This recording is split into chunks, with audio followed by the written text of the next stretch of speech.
Entonces, hoy, Micaela, yo estoy muy contento porque finalmente conseguimos a Reinaldo Disla. Reinaldo Disla, esa gloria viviente del teatro dominicano. Ah, no, ya yo me voy, ya. Sí, ya yo, Imagínate. yo te condené. Ya ninguno de que galardones, que Rubén. Sí. Rubén Lamarche, que es un cuchillo, diga eso. Diablo, qué vaina, ¿eh? No, un cuchillo crítico, Sí. es sincero. No, ¿verdad? no, es sincero. Sinceramente lo digo. Tú honras. Ahora sí, ahora como que me estoy, ahorita salgo por ahí como medio arrogante. Sí. A capitalizar. Rubén. No, pero eso es la cita mía del próximo libro. ¿Cómo fue que dijiste? Una gloria. Gloria viviente. No, Sí, por favor. sí, Ya yo hombre. tengo mi día hecho. Sí. El año. Sí. Es más lo que me resta de vida. Diablo, pero no exagere. Gracias, Rubén. No exagere. Gracias. No, pero un señor que yo lo he visto al lado de personalidades, Sí. hasta del Donald Trump. Yo dije, bueno, si yo necesito hablar con Donald Trump, debo ir donde Rubén Lamarche. Qué vaina, él no va a parar. Él no va. Aunque sí. nunca he tenido la necesidad. Mira, está bien, vamos a retirarlo del Gloria Viviente. Yo sabía que te iba a salir con... Vamos a bajarle algo, vamos a bajarle dos. Bájale, y vamos a decir que un ilustre, no, porque ilustre... ¿Un ilustre qué? sí, no. Exacto, ¿qué? Una celebridad del teatro dominicano. Está bien, Coño, ok, porque déjalo este así ya. tipo con este tipo no se puede.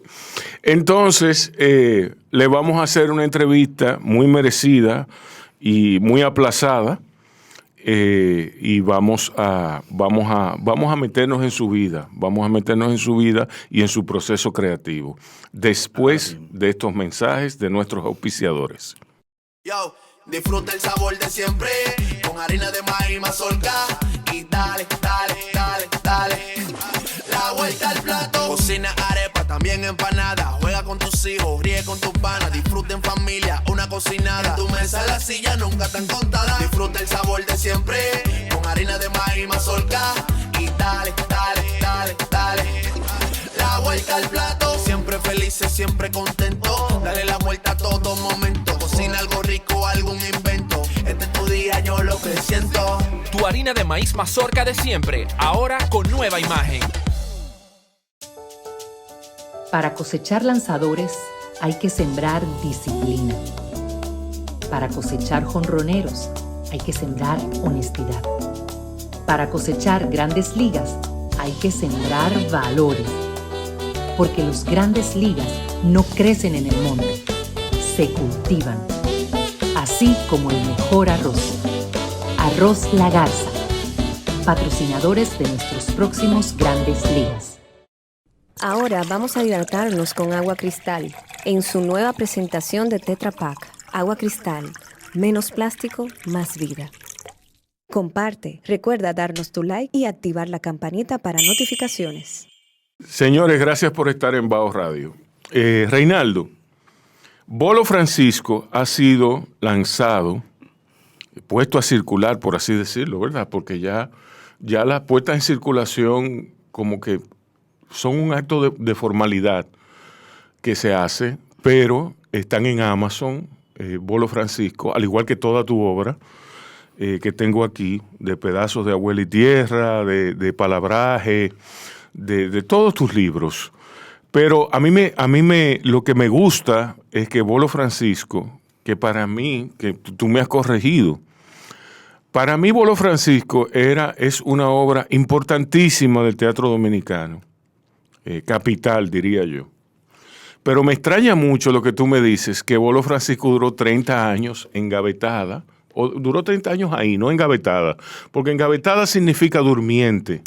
Duró 30 años en tu escritorio, digamos, hasta que fue montada en 2015 por la Compañía Nacional de Teatro. Cuéntame de eso. Bueno, primero dijiste de puesta en circulación. Ajá. Quienes han ido a las puestas en circulación mía, que este señor nunca se la perdía, el poeta Alexis Gómez Rosa. Siempre estaba en primera fila a ver con lo que yo salía. Yo cantaba y en realidad ponía a circular el libro, porque el libro daba vueltas. Sí. O pasaba de mano en mano. Exacto. Y en el caso de una actividad con Diógenes Abreu, circulaba realmente. Y hacíamos cosas así. Y con Coldo bautizamos un libro que Ángel H. salió de ahí. Sí. Escandalizado Regado, porque sí. sacrificamos un libro, porque en realidad le echamos agua y lo bautizamos. El libro de Coldo Campos Agacet. Bien, entonces Bolo Francisco se publicó en 1985. Sí. Editorial Casa de las Américas. Me dijeron una vez Julio Núñez, que trabaja con Freddy Ginebra, que un señor brasileño, académico, le dijo que en la universidad que él trabajaba estaban ensayando una obra dominicana, pero yo nunca supe de ese montaje, solamente supe que estaban ensayando Bolo Francisco, ni nombre de la universidad, solamente tengo esa referencia. A veces ocurre eso. A nivel aficionado lo montaron en Santiago también, no sé si completa. Pero el estreno así mundial, como dice, fue el de la Compañía Nacional de Teatro, que dirigida por Claudio Rivera. Ese montaje fue en el 2015, si no me falla la memoria. Yo sé que lo promovieron como 30 años después de su publicación, se lleva a escena. Exacto. Aunque todo el que lo leyó hizo su montaje mental, ¿verdad? Exacto. Porque es como una película. Sí. O sea, tú vas viendo las escenas. Yo siempre he dicho que a los estudiantes de escritura creativa, siempre les digo... Perdóname, Rubén, ¿y no lo ha montado en ningún colegio? Pregunto. Sí, en Santiago fue un colegio, en un festival que hace la 37 por las tablas. Uno de esos grupos escolares montó un fragmento de... y también Franklin Domínguez, mira, se me iba a pasar eso. Sí. Hizo un espectáculo cuando él dirigía la Compañía Nacional de Teatro. Ese tiempo se llamaba Teatro de Bellas Artes. Montó un espectáculo que se llamaba Antología del Teatro Dominicano y ahí había un fragmento de Bolo Francisco. Ok. Que yo te decía, que siempre les digo a los estudiantes de escritura creativa, que cuando uno dice silla, uno no piensa en SILLA. Uno ve una silla. Todo depende de qué tipo de silla tú ves. Eso lo dirá, o qué tipos de silla tú vas a ver. Eso lo dirá tu acervo cultural para lo que tú das. ¿Tú me entiendes? Si es una silla de guano, si es una silla Luis XV, si es una... ¿Tú me entiendes? Tampoco uno se imagina el color de la silla, ni el tamaño. Sí. Uno pone el término y la gente se lo imagina. Exacto. Ajá. Debe ser escrito tanto una obra teatral como un guión cinematográfico en lenguaje visual. Un lenguaje estrictamente visual. En el teatro, naturalmente, se le da más espacio al texto porque tú no tienes la imagen en movimiento, tú tienes un montaje estático.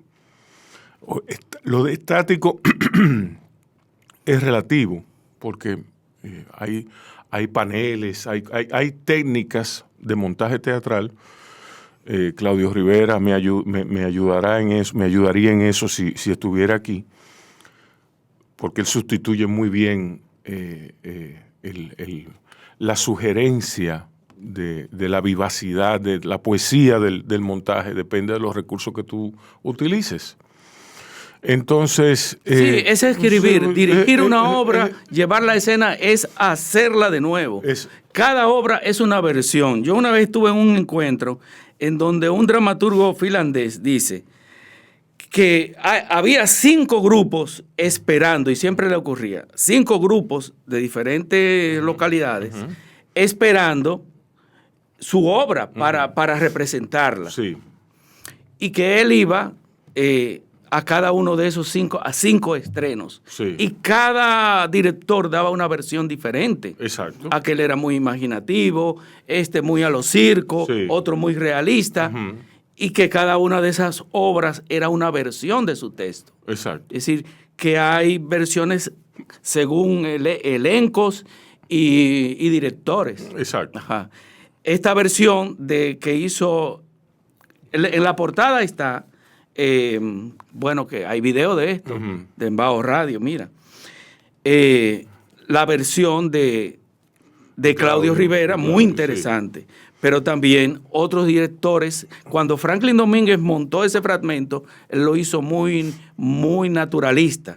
Lo de Claudio era más de circo, de carnaval. Más fantástico, sí. Fantástico, y también tenía un elemento muy, muy interesante que era las máscaras y también personajes de Bolo Francisco que él convertía en animales.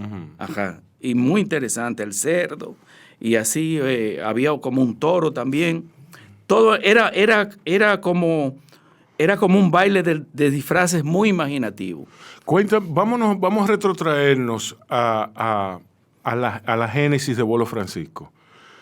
¿Cómo nace? Tú dices que Bolo Francisco es una conjunción de personajes naturales del folclore dominicano, de la historia del folclore dominicano, que se genera en ti por allá, en tus años mozos, ¿verdad?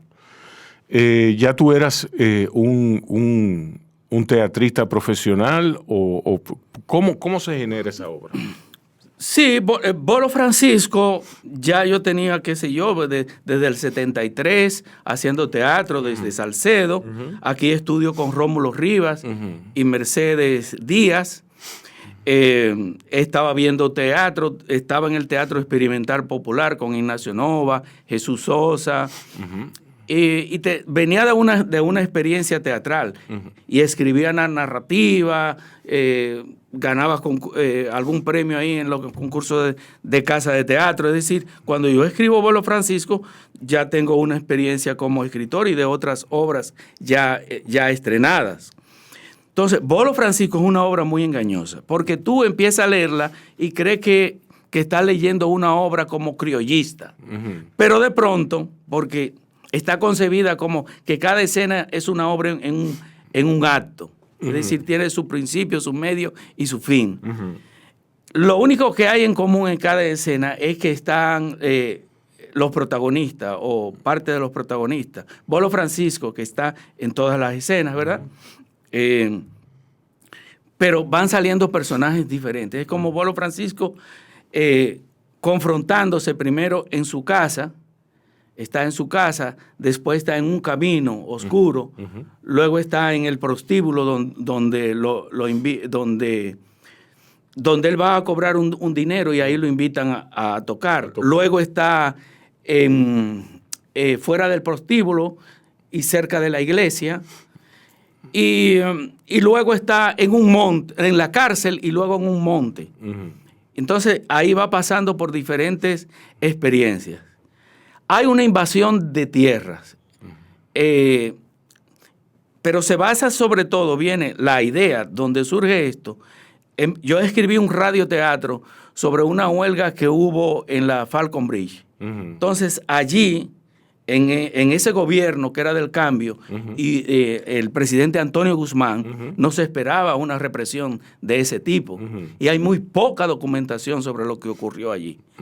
Ahí cercaron a los huelguistas, no lo dejaban salir. A veces podía pasar alguien y llevarles comida, pero fue un cerco. Entonces, de ahí, trasladado a una invasión de tierras, que era otras realidades que se daban, yo pongo esa misma táctica de represión, donde intervinieron no solamente la policía, sino los rameados, es decir, había policías y guardias en esa acción represiva. A veces uno encuentra por internet alguna nota perdida que dice de ese hecho en la Falcon Bridge. Bien, pero eso fue el motor. Y luego don Juan dio una charla y habló de eso que estaba pasando.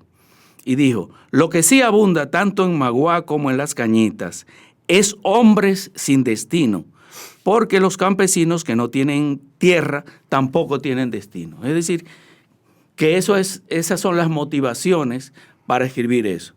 Había hecho un radioteatro sobre la huelga específica de la Falcon Bridge. Yo digo que que no es una cosa que uno se propone, sino como que me llega. Y empecé a escribir. Yo trabajaba en la Dirección General de Cultura, dirigiendo la unidad de Teatro Guiñol, y recuerdo que cualquier papel que me llegaba empezaba a escribir Bolo Francisco. Es decir, que era en mi casa escribía, a veces en una sala de espera, de manera que esas escenas fueron hechas sueltas así. Pero tenía algo claro, algo claro cuando le estaba creando. La invasión de tierra no iba a verse. Ahí no se ve la invasión de tierra, sino la periferia. Exacto.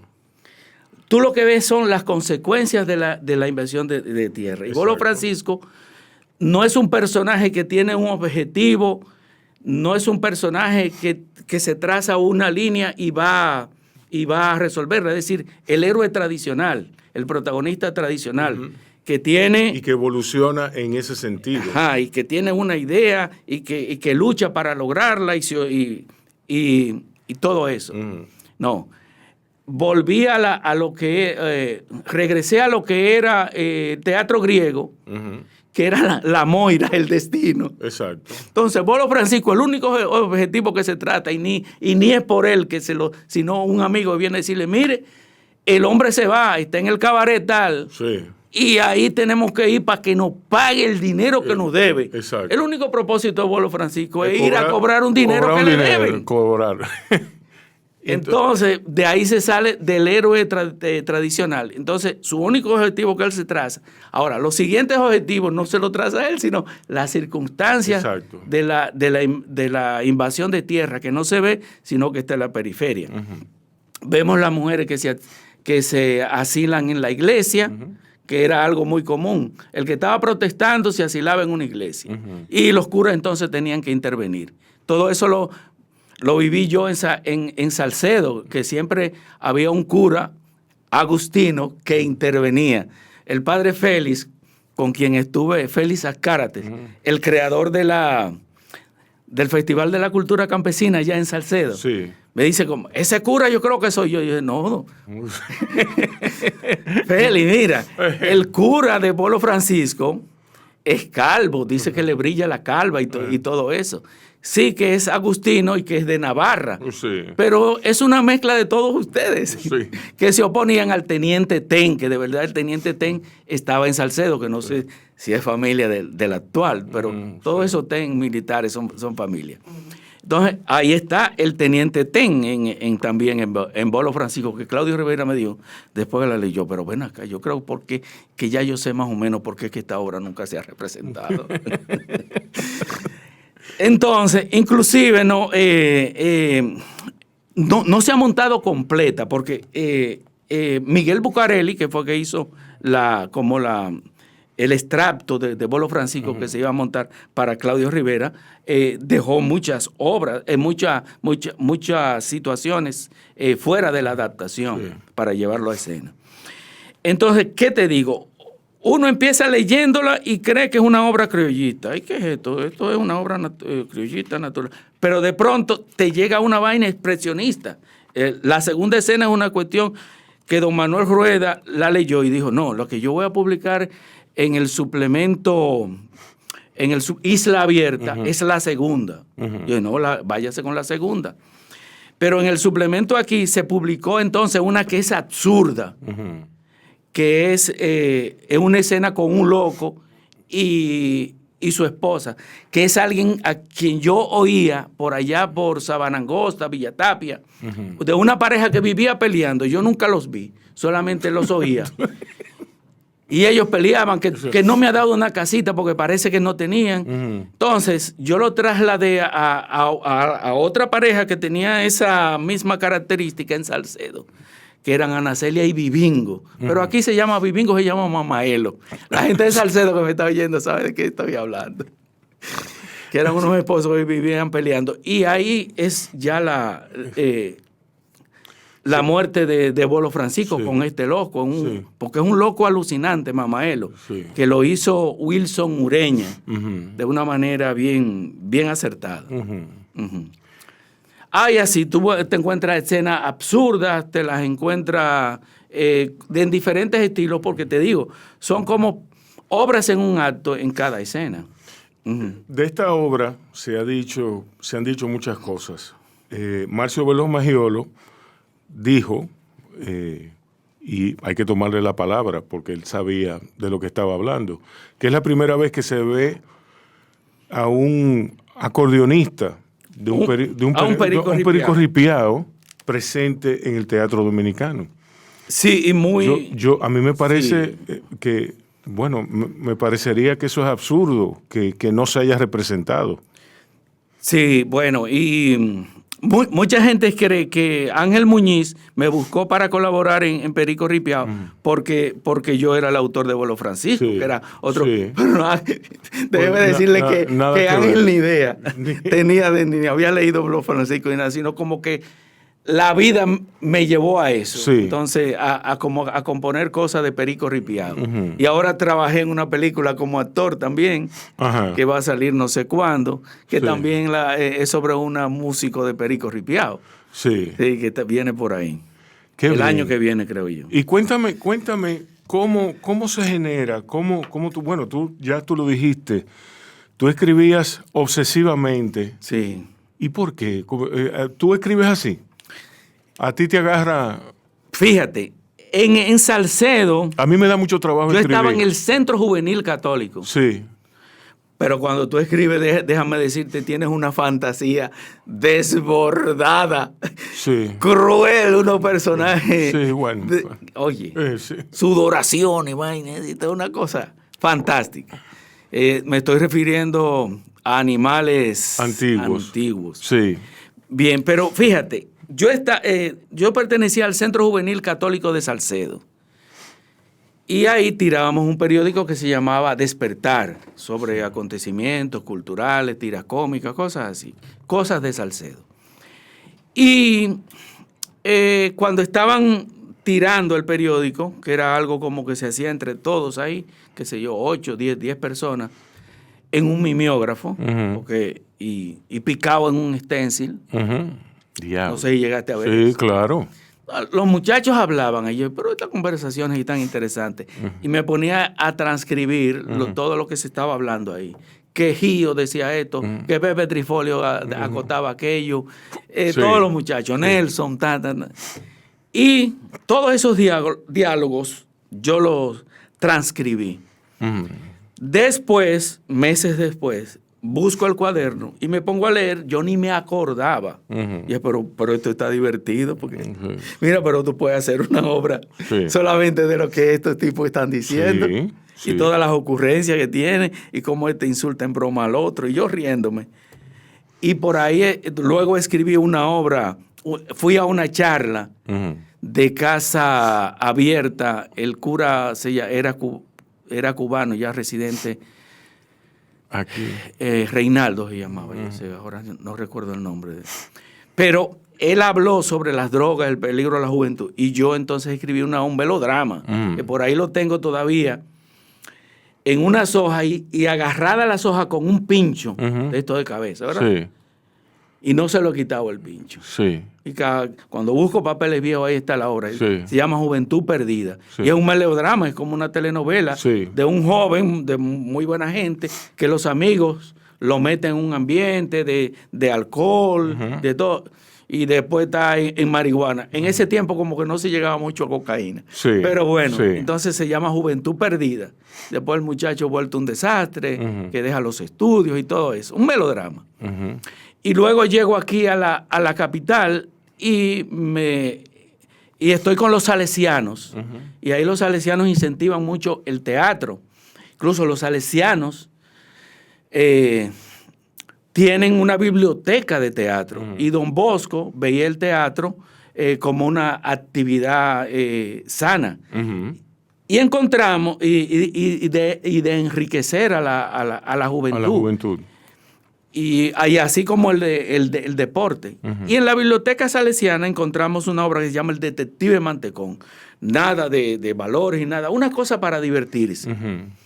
Y ahí se formó los juglares, luego se forman los juglares del teatrón, dirigidos por Ignacio Nova, que estaba estudiando en la Escuela de Arte Dramático, y montamos Robots Universales Rossum y otras obras.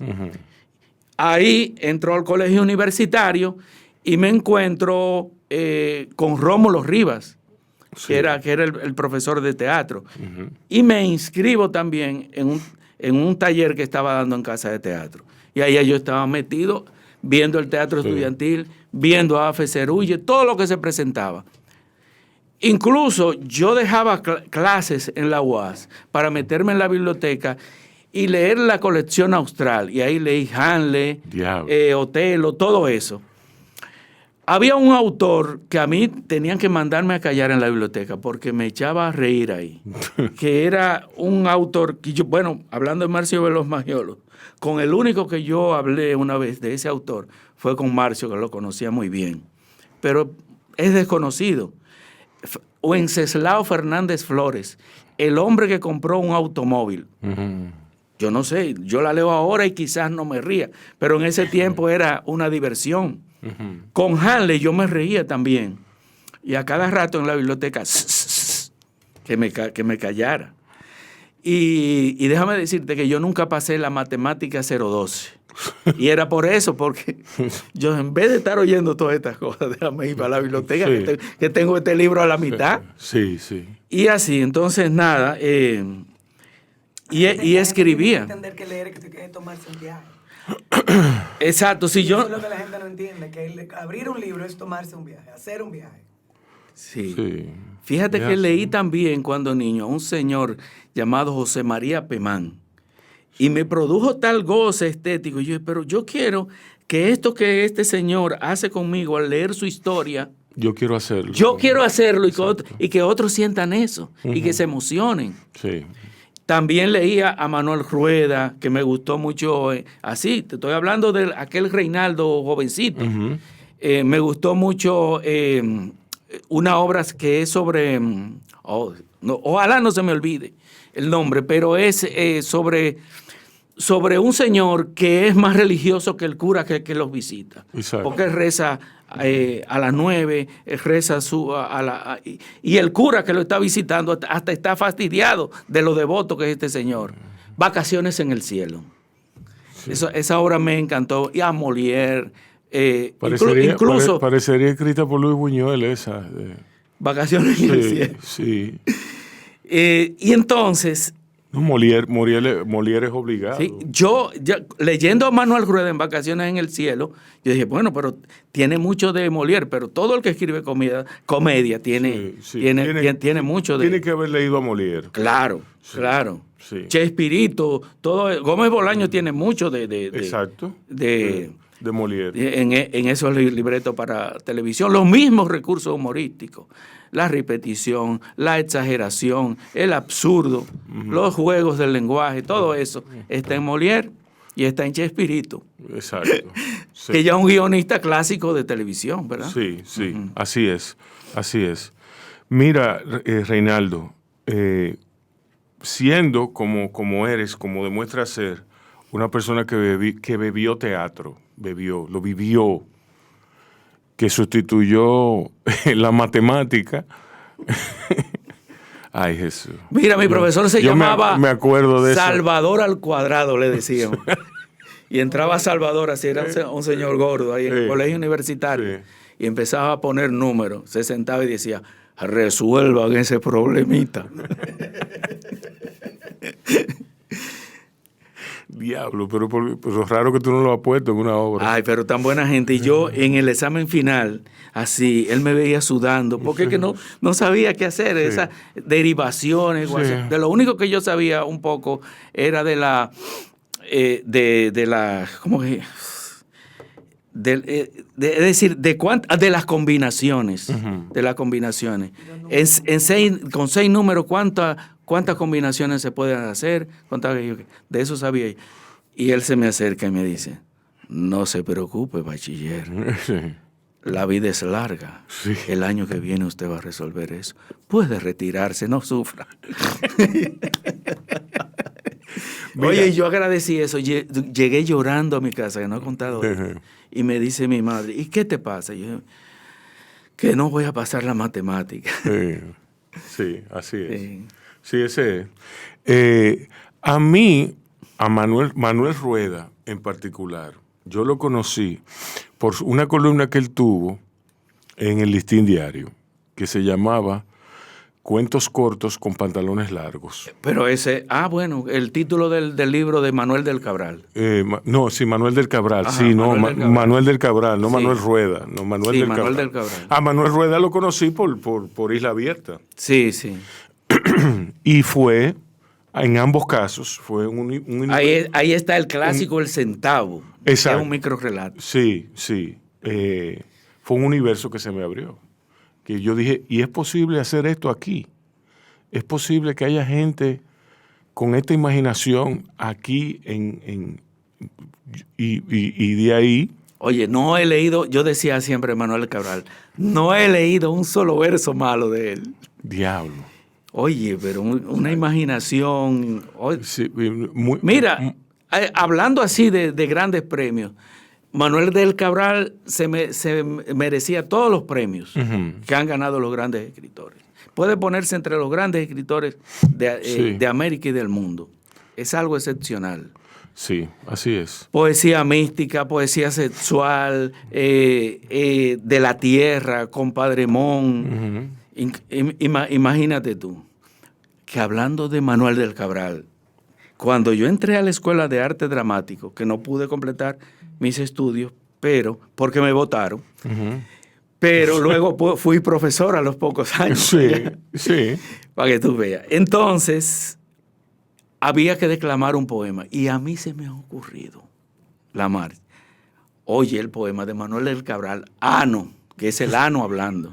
Anciano de nacimiento, nací con mis arrugas, como quien se gradúa en experiencias, pero pese a mi vejez prematura, etcétera. Y este jurado, constituido por Margarita Contín Aybar, pero espérate. Salvador Pérez Martín, Recítame Lucía Castillo, Mario Heredia. El único que estaba de acuerdo con el poema era Mario Heredia. Pero me dijeron, pare, no lo siga. No lo pude declamar. Oye, me censuraron a mí y a Manuel del Cabral. Pero tenía razón porque habían niños ahí presentes. Es decir, gente que ya de 16 años. No, pero declámalo ahora. No sé si lo recuerde. Sí, pero declámalo. Llega hasta donde... La marcha. Anciano de nacimiento, nací con mis arrugas, como quien se gradúa en experiencias. Pero pese a mi vejez prematura y a mi olor de difunto superviviente, me cuidan como a un niño. Porque hay días que me pongo a robar a cosas robadas, cheques no digeridos, que tienen un olor más penetrante que el excremento. Es un fragmento, pero no lo recuerdo ahora completo. Es el poema Ano de Sí. Dejo escapar fantasmas de porotos, eso es en el Congreso, fantasmas de porotos entre la concurrencia de narices burócratas. Diablo. Si quieres a tu cuerpo, siglo embustero, lávame. Soy la única salida a todos tus negocios. Pero dejé una gran parte. Ay, los maricas me adoran. Sí. Mi ocultismo los hace metafísicos muy sólidos, pero a mí me da asco cuando me perfuman. Qué humillado me siento perfumado. Pero los congresistas son más inteligentes. Y los jueces... Dios mío, pero busquémoslo en internet. Yo te lo busco ahora. Sí, hombre. No, Manuel del Cabral.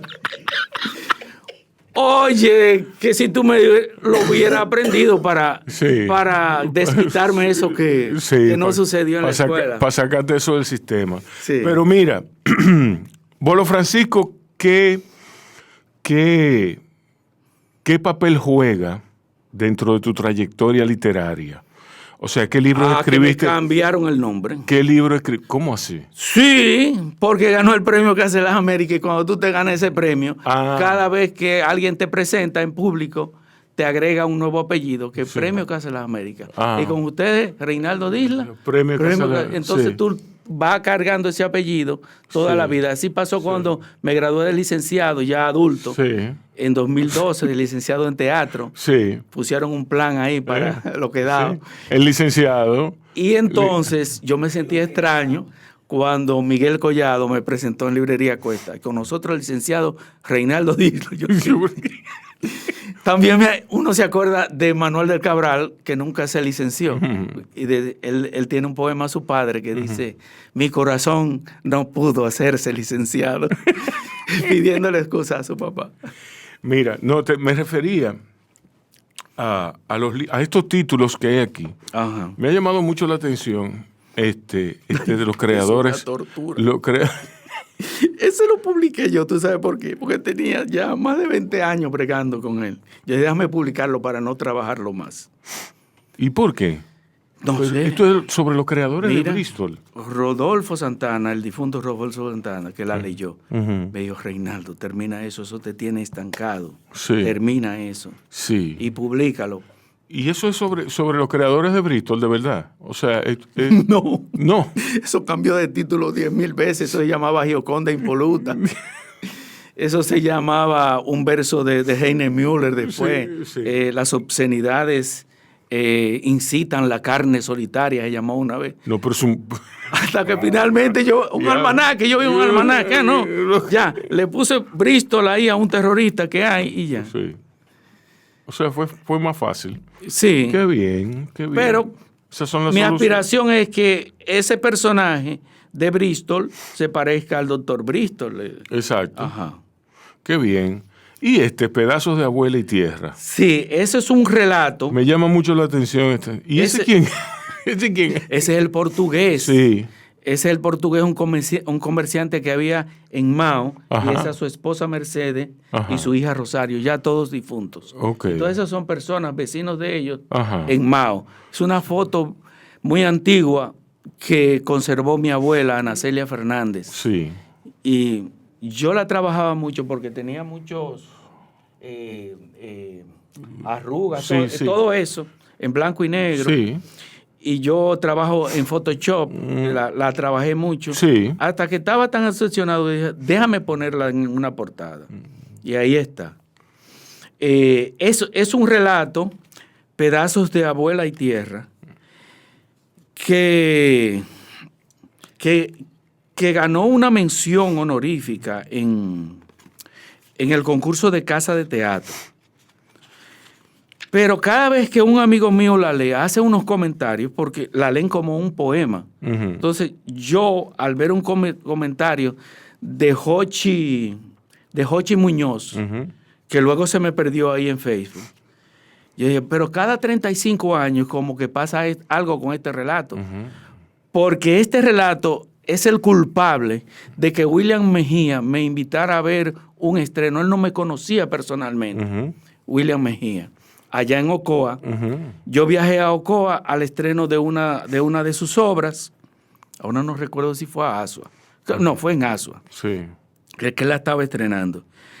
Y fuimos a ver el estreno porque él se volvió loco. Incluso yo pongo lo que él dijo de esa obra. Él mandó una carta Ujú. diciendo que era un poema y que está.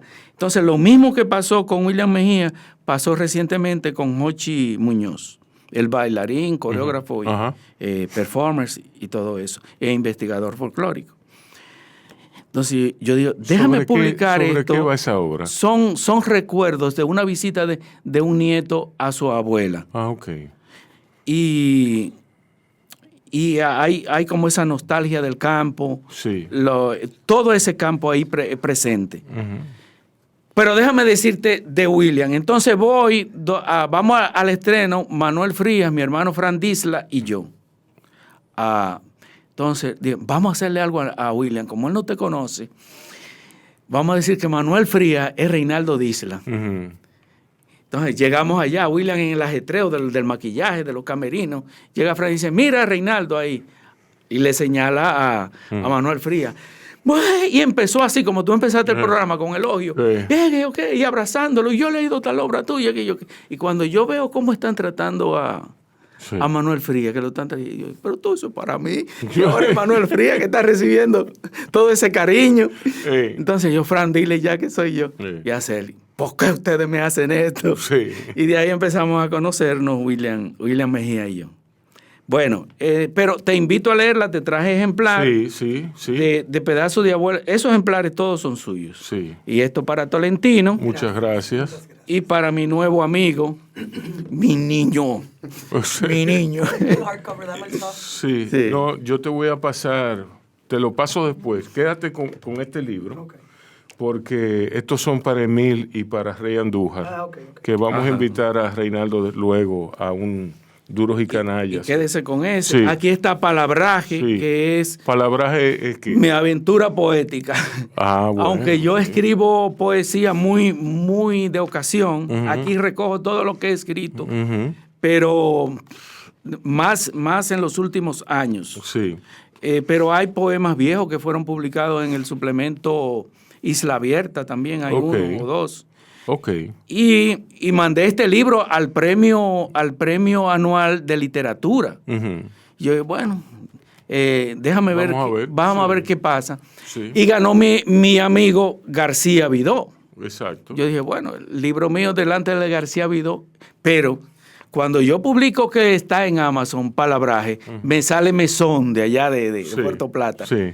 Ah, ese libro era el segundo favorito. Yo dije, pero fantástico, qué bien.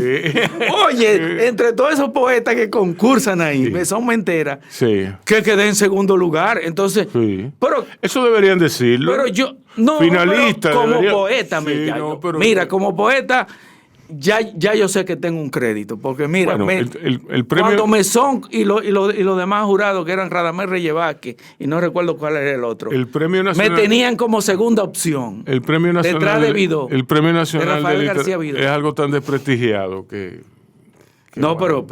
pero déjame En decirte, esa época no. es un premio difícil de ganar, el premio anual. Claro que no. Claro que sí. Claro Muy que... difícil, muy Sí, difícil. me imagino que sí. Me imagino que sí. Sí. Sí. Más difícil es dejarnos... Déjame yo callarme. Hay concursos difíciles de ganar. Sí. Sí, no es así. Sí. Todo. Vamos, Reinaldo, háblame de tu niñez. ¿Cómo transcurre tu niñez con tu hermano, con todo eso? Sí, bueno. Con tu familia, en Salcedo. ¿Cómo Sí, era Salcedo? no. Déjame decirte, en Zambrana, en las lomas de Cotuí. Ajá. Ahora no recuerdo si Zambrana arriba o Zambrana abajo. Sí. Pero era entre lomas. Sí. Y para ir a dar a luz, mi madre tuvo que tomar una mula e irse a Cotuí, donde el doctor casó. Oye, pudiendo. Donde los dolores de parto, donde según me donde contaban. podía parir ahí mismo ella, ahí, arriba del mulo. Sí. Y bajando y subiendo cuestas rebalosas, con unos hachos que era que se iluminaban de noche Sí. por todos esos campos. Me dicen que ya hay carretera, Sí. que donde yo vivía ya incluso pasa un camino cerca. ¿Tú no has vuelto más? Por ahí es que están todas esas minas de oro Sí. y el río Maguaca contaminado. En ese río Maguaca de Zambrana me contaba mi madre y luego yo la veía a María Ortiz chapoleando y nadaba muy bien en el río Maguaca. Que todos los días se iba ella, ya embarazada de mí, a nadar en ese río. Yo digo que por eso que me gusta tanto una piscina. Sí. Incluso yo hice un cachaplum donde no se podía, es decir, una piscina para arriba, como un tanque. Sí. Y disfruté mucho de ese cachaplum, que era algo más pequeño que esto, bien cortito. Bueno. Ujú. Entonces, me dieron a luz allá en Cotuí con el famoso doctor Casó. Ujú. Pero nací en Cotuí y me crié en Salcedo y Villa Tapia. Ujú. Entonces, nada, ahí fue que hice la escuela primaria. Pero ¿qué más me preguntabas? No, que cómo era tu cómo era niñez, Salcedo. cómo te Salcedo. llevas con tu hermano, cómo No. un ambiente bucólico. Yo soy mayor que mi hermano. Sí. Le llevo 3 años a Fran Disla. Ah, bueno, pero Y, ni tan mayor.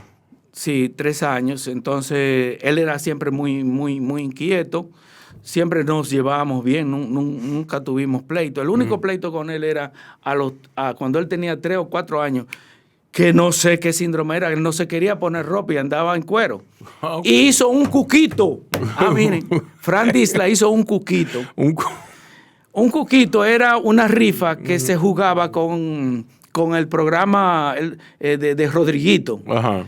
la primera placa. Rodriguito. ¿Quién era Rodriguito? Rodriguito era un locutor que tenía el informe policíaco con el suceso de hoy, que era un radioteatro donde trabajaba Olguita Félix, María Cristina Camilo, una serie de actores. Sí. Entonces, esos sucesos sangrientos, ellos los dramatizaban. de accidentes, de gente que se suicidaba, de compadres que se peleaban, de una mujer, bueno, toda esa violencia era transmitida en el suceso de hoy.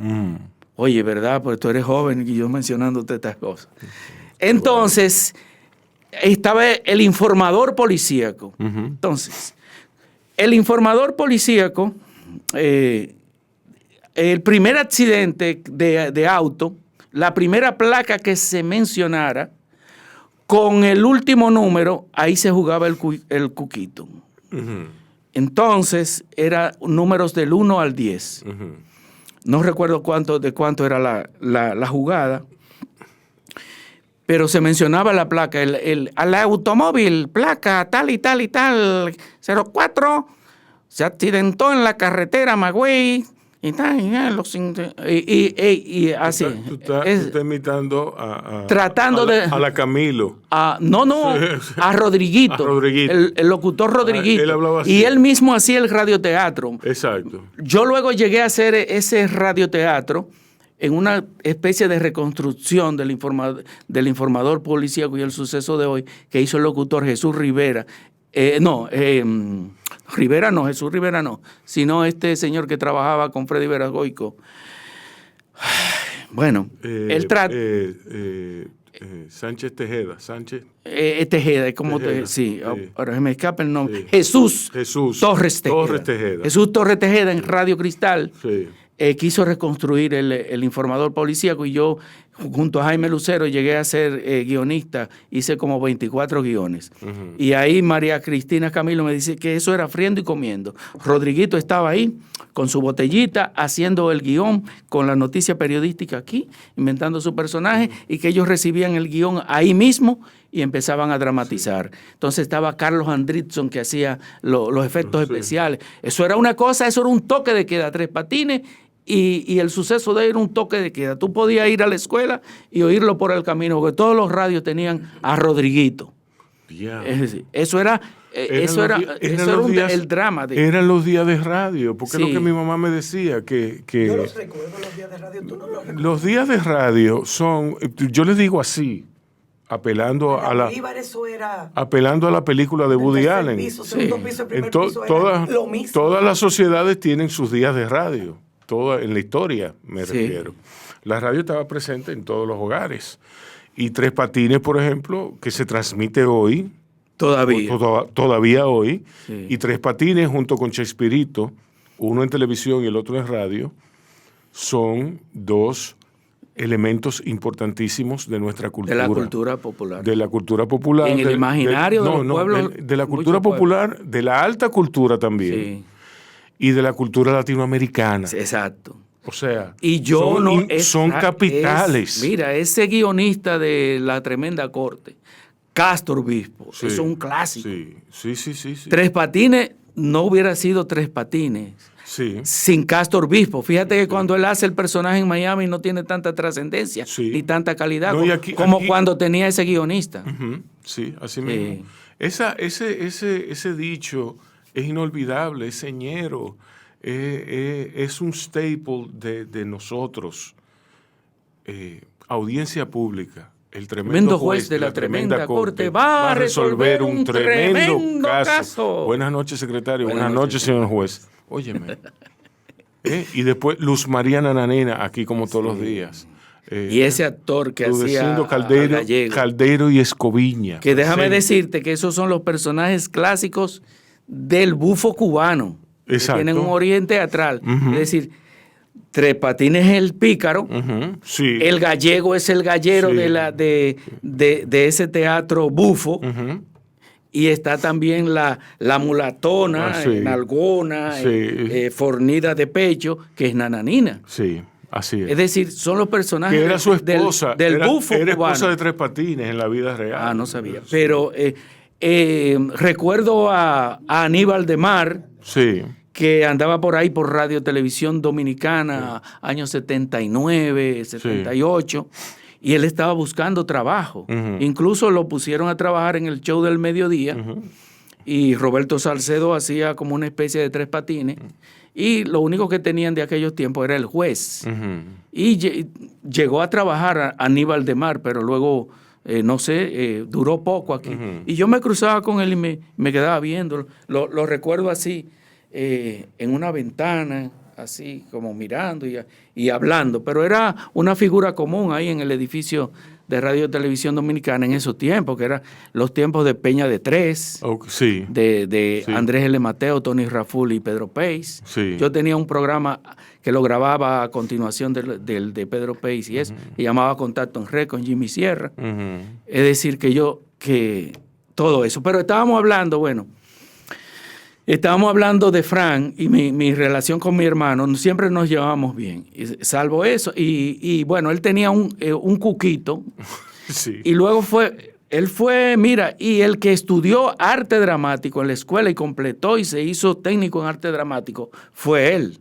Yo no llegué porque, como te dije, me expulsaron de la escuela. Sí, porque estaba trabajando en una obra profesional y estaba contra los estatutos. Bueno, pero eso son anécdotas que luego pueden contarse por ahí. Pero como tú ves, yo estaba siempre metido como en un ambiente cultural. En Salcedo, en el Centro Juvenil Católico, estábamos metidos en dramas, ¿cómo se llama eso? Sociodramas que hacíamos incentivados por el padre Félix Azcárate, que nos llevaba por las lomas aledañas y por los pueblos aledaños, tanto Juan Antonio Cruz Trifolio, que se ha dedicado a la comunicación, y yo hacíamos pantomimas, hacíamos sociodramas y eso. Es decir, que cuando yo vengo aquí a la capital en el año 74, no es casualidad que busque de una vez. Exacto. Y desde que tú buscaste a Rómulo Rivas y me lo encontré. Encontré a Ignacio Nova, a Basilio Nova, a Jesús Sosa, y empezamos a hacer teatro ahí en Villajuana. Y luego me encuentro con Jimmy Sierra, que me puso a hacer teatro infantil y teatro en la calle. Luego me encuentro con Ana Hilda García, que me introduce al teatro de títeres, y duro trabajando muchísimos años. Ahí tengo un libro de piezas de títeres también. A todo eso encuentro a Iván García, que me mete en producciones que llegan al Teatro Nacional. En ese tiempo me parece que su cargo era director artístico del Teatro Nacional, que estaba la señora Rainieri como relacionadora pública. De Rainieri, la señora que había sido reina de belleza. Recuerdo todo eso. Me meten en unas producciones internacionales en Cecilia Valdés, y cada vez que hay una producción internacional me llama. Nosotros en ese tiempo tirábamos el Boletín Teatro con muchas inquietudes. El Boletín Teatro junto a Frank Richardson y Fran Disla, que era una revista de teatro, tirada a mimeógrafo todavía, años 76, 77. Teatro callejero con Jimmy Sierra, llegamos a hacer 3 jornadas. Jimmy llegó a hacer como 20, porque cuando se fue Balaguer y entró el gobierno del PRD, disminuyó mucho el teatro callejero, y ya Jimmy salía solo, como que no había esa efervescencia así política. El teatro callejero siempre se ha alimentado del yo iba a decir conflicto, pero no es eso, no es tanto como conflicto, es como de la ansiedad, de esa ansiedad de la sociedad. En el caso del teatro callejero, de las jornadas de teatro callejero, salían los mismos días de las comparsas, 27 de febrero, 16 de agosto, 12 de octubre. De manera que era una táctica que usaba Jimmy Sierra para que todos esos grupos llegaron a participar hasta 26 grupos independientes. Exacto. Teatro Guas, el Teatro de Aquiles Julián, Jorge Guini de San Cristóbal, muchísimos grupos. A veces montando la misma pieza teatral, una vez escrita por Jimmy Sierra, algunas veces escrita por mí o por Aquiles Julián.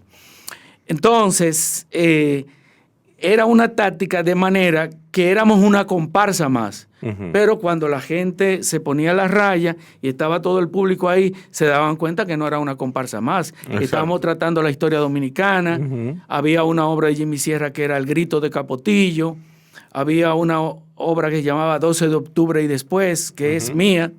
que se montó por 16 grupos teatrales, en la cuales se contaba en resumen, siguiendo el versainograma de Pablo Neruda, se contaba la historia en 15 minutos, la historia dominicana. Diablo. Y también la tristísima y verdadera historia del descubrimiento de las Indias Occidentales. Esa es una pieza que se montó también en el Teatro Callejero, de cuyo autor es Aquiles Julián, que tú seguro lo conoces. Sí, seguro que sí. Un clásico del Teatro Callejero. Esos eran los 3 clásicos. Sí. Jimmy Sierra, Aquiles Julián y yo. Ignacio Nova escribió también. Aquiles Julián cambió el arte por el bienestar. Mira, lee un poema que tengo dedicado a ese tema. Lo tengo. Bueno, busca el poema ahí de Aquiles Julián, que habla precisamente de esa pluma que se perdió en la publicidad y en Amway. Pero él sigue escribiendo. Sí. Todavía está vivo y puede producir una gran obra. Sí, no, yo creo que sí. Oye, qué gran escritor. Yo te lo digo porque yo creo que sí. Para mí va a ser el escritor más grande era mi maestro. Sí.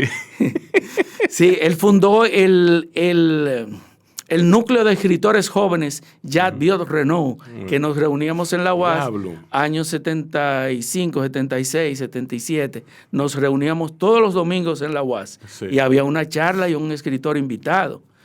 Un día iba Pedro Pablo Fernández, otro día el joven Manuel Núñez, otro día Juan Freddy Armando. Yo recuerdo, ahí fue que yo empecé a meterme en esa relación con todos estos escritores. Y bueno. Ay, Jesús. Sí. Yo recuerdo que cuando fue Pedro Pablo Fernández, me puso a meditar un día completo. Y yo dije, ¿pero qué es esto? Espérate. Y me chocaba con algo que decía Anton Chekhov. Porque, mira, revolucionario inquieto de chiquito, no respetaba la ortografía, era como intencional, escribía como se hablaba. Eso era Pedro Pablo Fernández, o es. Que yo no sé cómo ese señor no lo tienen aquí en un pedestal. Para mí. Sí, pero aquí... Bueno, aquí pero fíjate... Aquí tienen mucha gente no indicada en pedestales. Hay versos que a mí me ponen a pensar, y eso me puso a pensar mucho. Marte con cara de abuelo. Marte con cara de abuelo. Sí. Y una cosa que decía Chekhov de la prosopopeya, que yo qué. Pero cada invitado de eso, y el día que no iba el invitado, entonces aquí les daba una charla sobre el surrealismo, a Sartre, que yo qué, pero una cosa preparada. Sí. Un día no fue nadie y me tiró tremenda charla sobre el surrealismo a mí solo. Sí. Me dio la charla y hablaba como si ahí hubiera una gran multitud. Eso no se me olvida a mí nunca. Sí. Así es. Aquiles Julián. Este es un libro que él prometía que se llamaba Peludo de Palabras, que nunca llegó a escribirlo. Entonces yo me quedé esperando ese peludo de palabras y protesto en ese poema. Sí. Reinaldo, gracias por haber estado aquí. Ay, ¿cuánto hablé? No. Ese es el propósito. Ese es el propósito. Okay. Mira, háblame entonces de Amazon. En Amazon se puede conseguir Bolo Francisco. Bolo Francisco está en Amazon. ¿Y el resto de tus libros? En tapa dura, mira. Está en tapa blanda, que es este. ¿Y en tapa dura? Pásame el tapa dura. Lo tiene Micaela aquí. Está en tapa dura. Mire qué elegancia la tapa dura de Amazon. Y entonces está también en digital con otra portada. Ok. Que nadie hace eso, hay que ponerle otra portada al digital. Está el libro Palabraje también en Amazon. En Amazon, esos dos. Ok. Quizá lo suba y este también próximamente. Ok, qué bien. Pero eso lleva un proceso.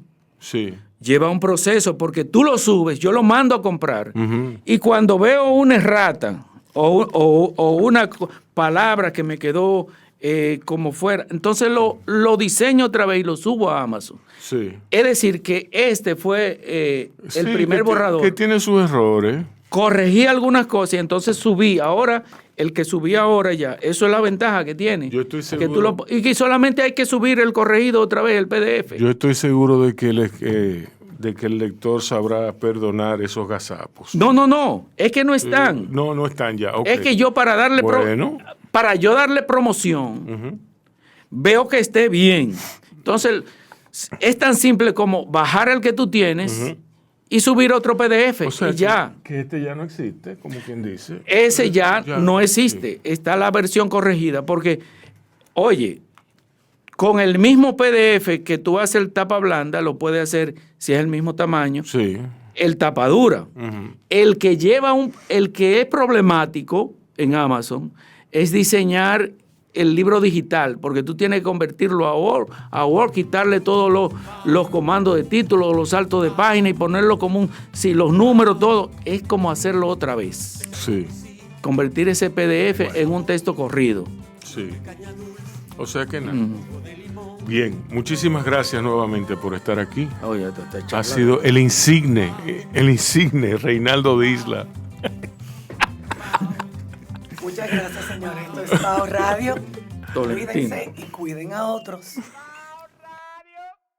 Yo, disfruta el sabor de siempre con harina de maíz mazorca y dale, dale, dale, dale. La vuelta al plato. Cocina arepa, también empanada. Juega con tus hijos, ríe con tus panas. Disfruta en familia, una cocinada. En tu mesa la silla nunca tan contada. Disfruta el sabor de siempre con harina de maíz mazorca y dale, dale, dale, dale. La vuelta al plato. Siempre felices, siempre contento. Dale la vuelta a todo momento. Cocina algo rico, algún invento. Este es tu día, yo lo que siento. Tu harina de maíz mazorca de siempre, ahora con nueva imagen.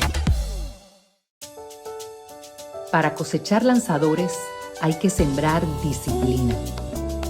Para cosechar jonroneros hay que sembrar honestidad. Para cosechar grandes ligas hay que sembrar valores.